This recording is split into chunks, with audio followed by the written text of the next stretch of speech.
Obviously, we're in a situation here where this draft is something that's going to support our basketball team. There are several things about Ekpe Udoh that make us awfully darn happy to be able to have acquired this guy at the position of number 6. There's been a lot of discussion about, maybe it's a two-man draft with two guys up front. And so having looked at that a great deal, we thought that it was going to be important to get a guy with some all-around skills who could add to our basketball team and had an upside. We were able to accomplish that with the draft of Ekpe Udoh. He does have the kind of upside that you're looking for, in spite of the fact that he's not one of those 19-year-old or 20-year-old kids. He is older, did experience a transfer, ended up at Baylor, as all of you know. But there's nothing wrong with having a young man who has played several years. He's probably more mature and ready to play and ready to help our basketball team right now as a result of those kind of things. What we see in him is a guy, as I say, with several skills. Some players come into this league with one or two skills. Ekpe can play off the elbow in an offensive system. He makes mid-range jump shots consistently. He's not a turnover guy. He's not a high-risk player in regards to what he's going to do with the basketball.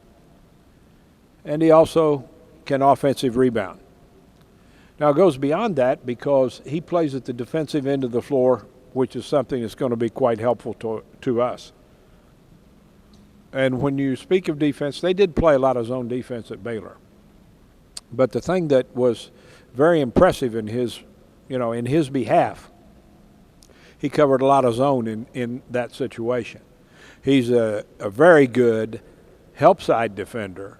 He gets into good positions whenever there's penetration. He does come to block shots, and he can defend one-on-one in most situations.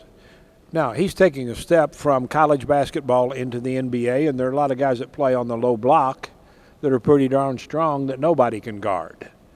So I'm not telling you he's a lockdown defender as a 4, but what I am saying is he's a good defensive basketball player. That's a part of his game, and it's going to be helpful to us.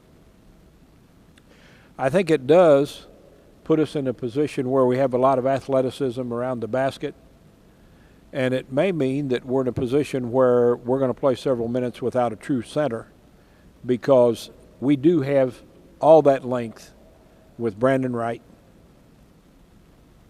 with Randolph, with Udoh, and the fact that we also have two centers and we're still, looking at a roster that very well could include Anthony Tolliver. So we're in a position where there are a lot of numbers there, a lot of bodies. I will tell you right now the draft was not made with the intent that automatically means that you have to trade somebody or that, somebody's got to go. And in talking about that kind of a situation, it probably does mean some moving around for some players. There was a time last year when Randolph even played some at 5. And I'm not suggesting to you that he becomes a guy who plays at the 5 spot for 42 minutes. But there are spots in a system where we may end up playing with 2 4s and no 5s. So there's some flexibility there.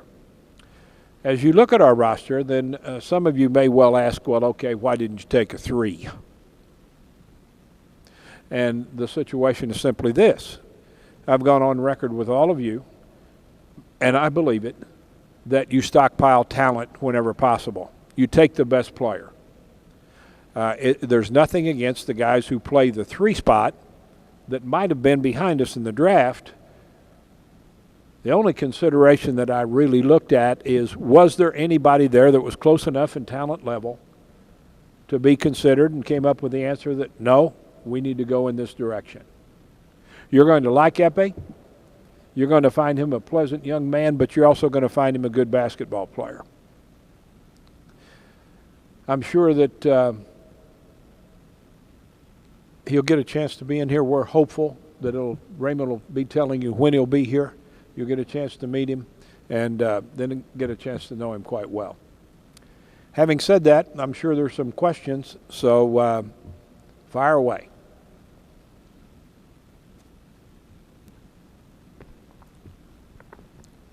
How seriously did you consider Greg Monroe at that pick? Was it between the two? It was. Now, I'll just lay out the scenario for you.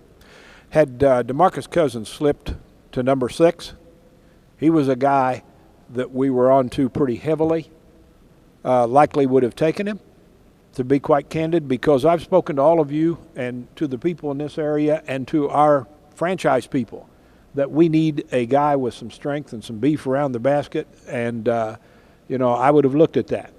And then you also look at what would you do with Greg Monroe.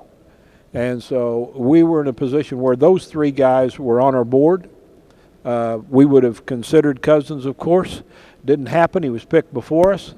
That put us in a position, of course, that we're going to take Udoh. We did that based on overall playing ability. I would rather not address anything in regards to someone else's game other than Udoh's game, because he's the guy we've chosen, and we thought that his strengths were the ones that we wanted to look at and go in that direction.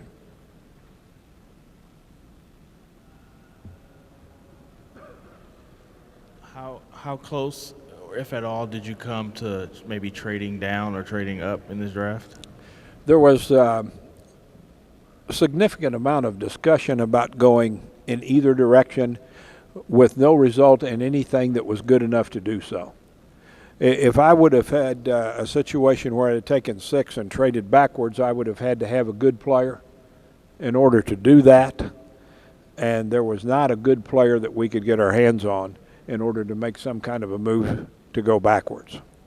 And the ability to move forward, and I'm speaking of moving from like 6 to 5 to 4 to 3, something like that, that price was a price that I was not willing to pay. Was it close? Never got close. Do you know already how you're going to utilize him in your offense, being that you have the 2 power forwards? I know you mentioned his skill levels and the different skills that he has, but how exactly is he going to work into the offense? We'll start that whole process, of course, with Summer League, and we'll just let him go to work in a situation that probably involves where he may play right alongside Brandon Wright in the Summer League. And I don't know how much Randolph is going to play. Our plan previously was that Randolph has played through 2 summer leagues, and I had spoken with him a little over a week ago about the fact that we're going to have him come to Las Vegas and be around the team and work out there. It's possible that we might talk to Anthony, and we might have them all 3 playing some there. But I'm going to wait and see on that. But we'll get that process started, and we'll see a little bit about who has what capabilities and who can play together through the summer league, and then we'll go deeper into that when we open up as far as training camp is concerned.